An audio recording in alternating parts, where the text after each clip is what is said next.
of the finest mind in the field of experienced practitioners, Dr. Millie ma'am, Dr. Umesh sir, and Dr. Dhananjay sir, will be sharing their knowledge and insights. A very warm welcome to our esteemed speaker. Thank you for being here. So, without further delay, let's begin this journey of holistic healing and knowledge. To start the session, I would like to invite Dr. Millie ma'am. Millie ma'am, please. Yeah, good evening everyone. Gratitude to the founder of homeopathy, Dr. Hahnemann sir. Gratitude to all the stalwarts. Gratitude to my mentors, Dr. Alok, Dr. Shri Krishna, Dr. Isha ma'am and Bhavesh sir. आज का case हम शुरू करते हैं. आज का case थोड़ा sensitive है. एक 65 इयर्स की लेडी अपनी बेटी के साथ मेरे पास आई और बताना शुरू करा. मुझे बहुत उलझन है, घबराहट है, ना लेटे चैन है ना बैठे चैन है, सर में भी दर्द है, कान के आसपास सूजन है, पैरों में एक्जीमा है, उसमें से पानी भी बहता है, बहुत खुजली होती है. और एक पहले मुझे ब्रेस्ट पर एक नोड्यूल था, उसका ऑपरेशन कराया, चेक किया था तो कैंसर नहीं था. तो मैंने पूछा एंजाइटी में क्या महसूस होता है आपको. तो बताने लगी बहुत अकेलापन है. जब से हस्बैंड की डेथ हुई है 3 साल पहले, उसी के बाद से शुरू हुआ. बेटी मेरी जॉब पर चली जाती है तो हमें लगता है कि जैसे मेरे प्राण निकल जाएंगे. जब से हस्बैंड की डेथ हुई है तब से लगता है कोई अपना नहीं है, कोई नहीं है दुनिया में. तो मैंने उनकी बेटी से पूछा कैसी हैं ये. तो बताने लगी कि मेरी माँ ने बहुत कष्ट सहे हैं. तो पेशेंट से पूछा आपको किसने दुखी किया है. तो बहुत धीरे से बताया मेरे पेरेंट्स इन लॉ ने. पूछा कैसे. तो कहा मैंने दोनों की बहुत सेवा की. बेड पर थे तो मैंने क्लीन भी करा. मैंने मन में कुछ नहीं रखा. उन्होंने जो भी मेरे साथ गलत किया मैंने जाने दिया. तो पूछा क्यों ऐसे किया. तो बोला मेरी वीकनेस है, मैं लड़ने वालों से पीछे हट जाती हूँ, मैं सह लेती हूँ, मैं कह नहीं पाती हूँ. तो मैंने पूछा कैसे परेशान किया गया था आपको. तो बताया मेरी सास बहुत गाली भी देती थी. उन्होंने मेरे दहेज की सब साड़ियाँ जला दी. गुस्से में सब तरफ पानी फेंक देती थी. मैं खाना बताती थी, वो खाने नहीं देती थी, सब फेंक देती थी. तो पूछा कि आप क्या करती थी ऐसे में. गुस्सा तो बहुत आता था लेकिन मैं कुछ कहती नहीं थी. मैं गुस्सा पी लेती थी, चुपचाप सुन लेती हूँ. मुझे लगता है कि मैं किसी को कोई अपशब्द ना कहूँ, मैं कटुवाणी नहीं बोलूँ. किसी को अपनी तरफ से क्यों दुखी करें. तो मैंने पूछा इतना होने के बाद भी. तो कहने लगी हाँ, इतना होने के बाद भी उनसे नफरत नहीं हुई. मेरी माँ ने मुझे कभी ऐसा सिखाया ही नहीं. इतने साल मैंने बहुत सहा है. तो पूछा कि आपके हस्बैंड ने कभी आपका साथ दिया. तो बोलने लगी हस्बैंड कहते थे थोड़ा झेल लो. हम भी घर की शांति चाहते थे. हस्बैंड बहुत सीधे थे, उनको कोई तकलीफ नहीं हो. कभी गुस्सा आता था तो पी लेते थे, रो लेते थे. पर कहीं अगर बाहर जाती थी तो लगता था हे भगवान मैं घर ना जाऊं, मैं ट्रेन से कटकर मर जाऊं. तो पूछा आपने सोचा नहीं कि कहीं आप अलग रहें. तो कहने लगी हस्बैंड अपनी मदर को नहीं छोड़ना चाहते थे और मैं भी नहीं. पर एक बार ये हुआ कि उन्होंने मेरे सर पर जोर से बॉटल मारी. तो मेरे हस्बैंड चिल्लाए तो सास ने हमें घर से निकाल दिया. हम एक कज़न के घर पे रहे. 2 साल में उन्होंने मेरा सारा सामान उठाकर दूसरों को दे दिया. फिर वो मुझे मनाने भी आए लेकिन मैं उनके सामने नहीं गई. तो मैंने पूछा क्यों. तो बोली अगर सामने देख लेते तो मेरी ममता उमड़ जाती. तो मैंने पूछा आप अपने घर क्यों नहीं चले गए. तो कहने लगी मेरी 7 बहनें थी, मुझे लगता था कि फादर बाकी की शादी कैसे करेंगे. तो इसी बेस पे माइंड मेथड से ही उनको दवा दी गई. आप लोग एनालाइज करिए और इसमें जवाब दीजिए.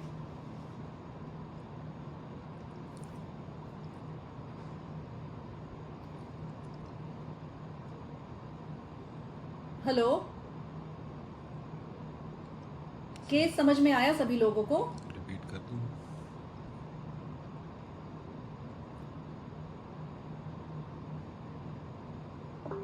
हाँ जी मैम, समझ में आ गया. हाँ, तो कोई डॉक्टर इसको एनालाइज करना चाहेंगे. एक बार बता दीजिए प्लीज आप. फिर से बता दे एक बार.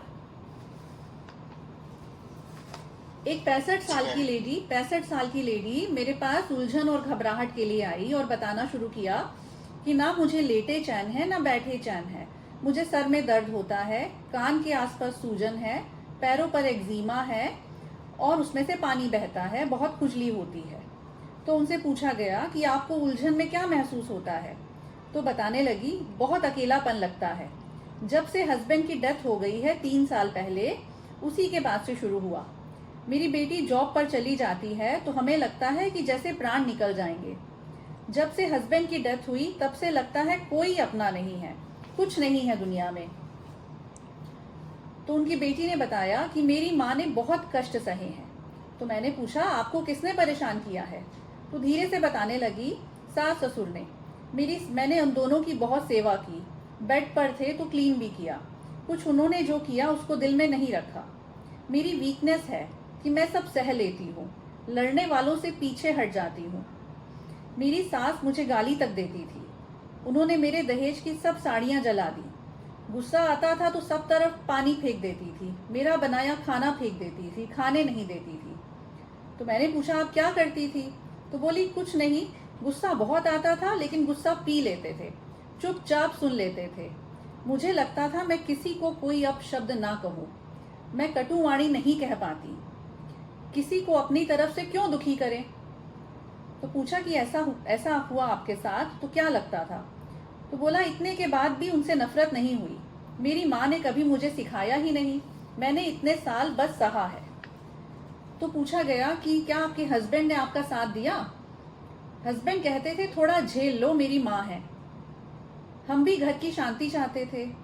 हस्बैंड सीधे थे, उनको कोई तकलीफ नहीं हो। कभी कभी कभी कभी गुस्सा आता था लेकिन मैं पी लेती थी, पर कहीं बाहर जाती थी तो लगता था हे भगवान मैं घर ना जाऊं, ट्रेन से कट के मर जाऊं।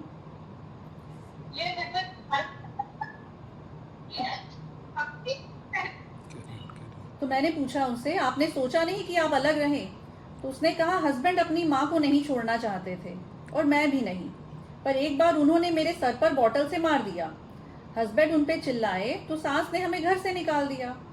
2 महीने बाहर रहे तो उन्होंने मेरा सारा सामान दूसरों को दे दिया, फिर मुझे मनाने आए, पर मैंने उनका सामना ही नहीं किया। तो मैंने पूछा क्यों, तो कहने लगी अगर सामने देख लेते तो मेरी ममता उमड़ जाती। तो मैंने पूछा आप अपने घर क्यों नहीं चली गई, तो बोला मेरी 7 बहनें थी, मुझे लगता था मेरे फादर बाकी की शादी कैसे करेंगे। तो आप लोग एनालाइज करिए, फिर इस रेमेडी की जर्नी भी देखते हैं।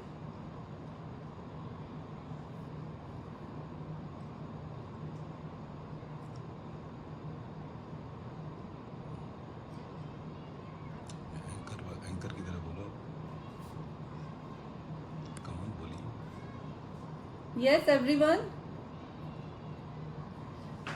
Come on doctors, please analyse the case.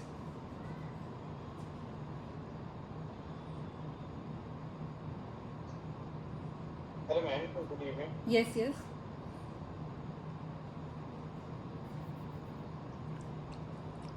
Ma'am एक तो ये कि बेबी को जितने भी एडमिट्स आए जी उसको मैरिज के बाद से स्टार्ट हुए, बिल्कुल।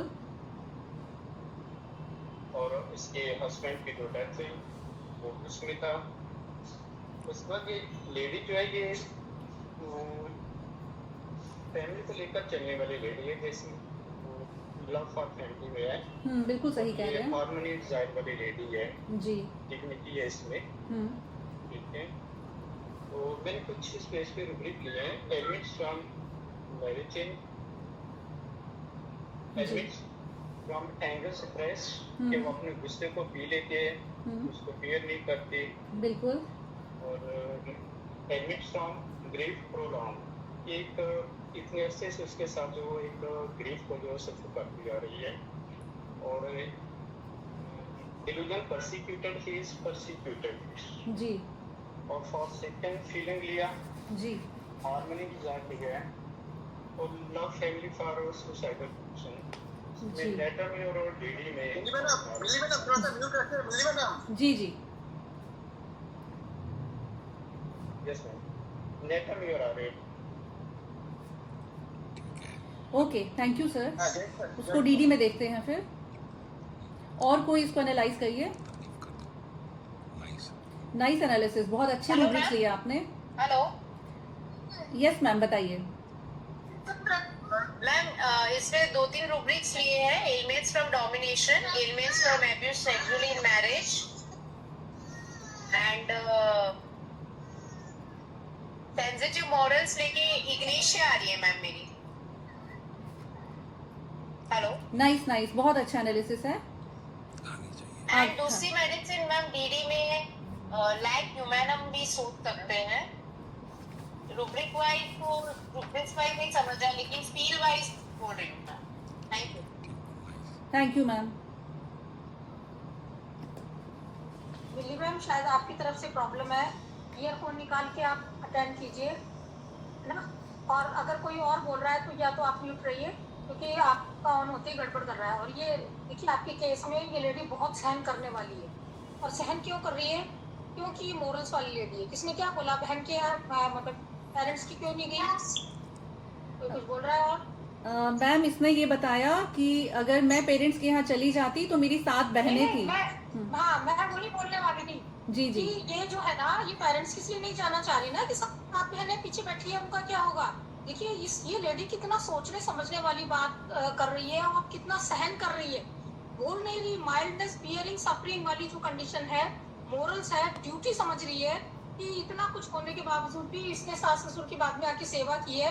अब पति का सामने इसलिए इसने नहीं किया कि उसको लगा कि मैं पिघल जाऊंगी, यानी माफ कर देने वाली है। कम से कम पति के साथ तो बंदी रहने वाली लेडी है। लेकिन देखिए, अगर हम देखें ना तो स्टेपिसेग्रिया और ये दो बहुत पास पड़ती है, लेकिन स्टेपिसेग्रिया का कंसर्न जो है वो सोशल पोजीशन है, ठीक है। इसमें इसको सोशल पोजीशन कंसर्न नहीं है। लेकिन इतनी आसानी से इग्नेशिया बोलती है। यहाँ हम जो डीडी करते हैं ना, जितनी आसानी से स्टेपिसेग्रिया कम्युनिकेटिव में पड़ी हुई, वो बहुत, आप उसको थोड़ा सा पिक करो और वो अपना सब कुछ निकाल के रख देती है। लेकिन आपने जिस तरीके से इस केस में बताया है कि वो इतनी आसानी से बोली, तो थोड़ा सा लगता है। लेकिन ये मेनली मुझे पूरा का पूरा फील जो है ना, वो माइल्डनेस बियरिंग सफरिंग वाला जो है, आउटरेजियस विदाउट वाला, ये इग्निशिया आपकी तरफ ही जा रहा है पूरा का पूरा। Thank you ma'am. Beautiful analysis ma'am, thank you so much ma'am.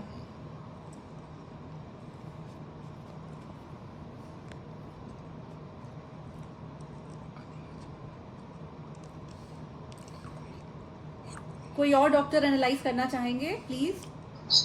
Hello hello yes ma'am, yes yes please. Hello, good evening. Good evening sir. मुझे इसमें नीला का फील आ रहा है मैम।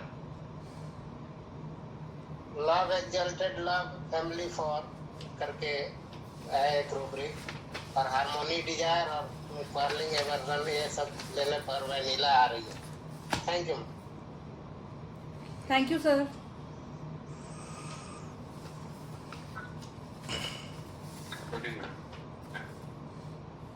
Good evening sir.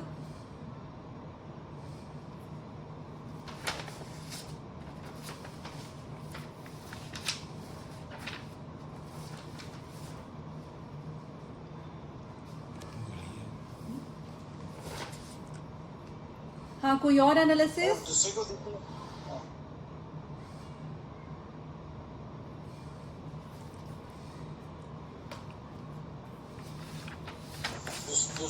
दूसरे को ही बताना। Good evening ma'am. Good evening sir. Hello.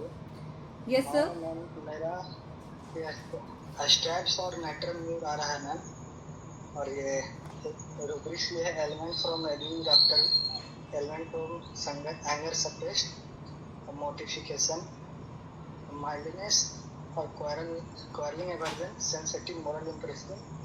तो ma'am staph और नेटरम न्यूर है। Thank you. So we come to the analysis part. इस केस में अब्यूज़ बहुत हुआ है, और जो सारी प्रॉब्लम शुरू हुई हैं वो हस्बैंड की डेथ के बाद स्टार्ट हुई हैं। इतना अब्यूज़ होने के बाद भी ये पेशेंट फैमिली के साथ रहना चाहती है। अभी उसे अकेलापन बहुत है, गुस्सा है पर बोल नहीं पाती है। सबकी फ़िक्र है, हस्बैंड भी हर्ट नहीं हो, फादर भी हर्ट नहीं हो, बहनों की शादी करनी है, ये केयर्स फुल ऑफ में है। अपनी लाइफ में इसने बहुत सेक्रीफाइस किए हैं, अपना उतना ख्याल नहीं किया है। ये सर्वाइल है। सर्वाइल मतलब गुलाम, wanted too much to please someone and obey. She's too yielding. सबसे इम्पॉर्टेंट है इसमें मैटरनल इंस्टिंक्ट बहुत ज़्यादा है। उसने बहुत बताया जैसे कि मेरी ममता उमड़ जाएगी। तो ये रेमेडी जो है इसके लिए हमने कुछ रूब्रिक्स लिए हैं। रूब्रिक्स हैं elements from abuse after being, elements from death of loved ones, company desire for stay in group, forsaken feeling, anger authority against, cares full of others about, dependent on others, emotions predominated by the intellect, maternal instinct, sacrifices making, putting needs of others in front of her, servile and yielding disposition.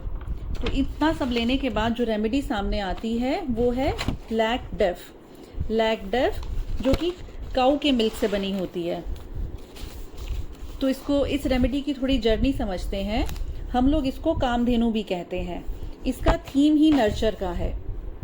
इसमें इसलिए maternal instinct है। सबसे ज़्यादा cares mammals ही करते हैं animals में। Mammals में अगर हम देखेंगे तो उसमें प्रीडेटर्स और प्रे दोनों तरह के हैं। प्रीडेटर्स मतलब डोमिनेंट, प्रे मतलब सबमिसिव। जो डोमिनेंट हैं वो शार्प हैं, इंटेलिजेंट हैं, कैमोफ्लेज करते हैं, और जो सबमिसिव हैं उनके रिएक्शंस होते हैं ईदर दे फाइट और दे फ्लाइट। सो ये लैक ग्रुप की रेमेडी है। इस ग्रुप में ग्रुप से दूर जाने का डर बहुत होता है, बिछड़ने का डर बहुत है, इसलिए ये रेमेडी फैमिली को छोड़कर नहीं जाना चाहती थी। इस डर से भी ये कभी आवाज़ नहीं उठाती। सर्वाइल है, सबके लिए करती चली जाती है। forsaken फीलिंग है, सबमिसिव है, काइंड है और यील्डिंग है। तो ये जो प्रे एनिमल्स होते हैं ये ग्रुप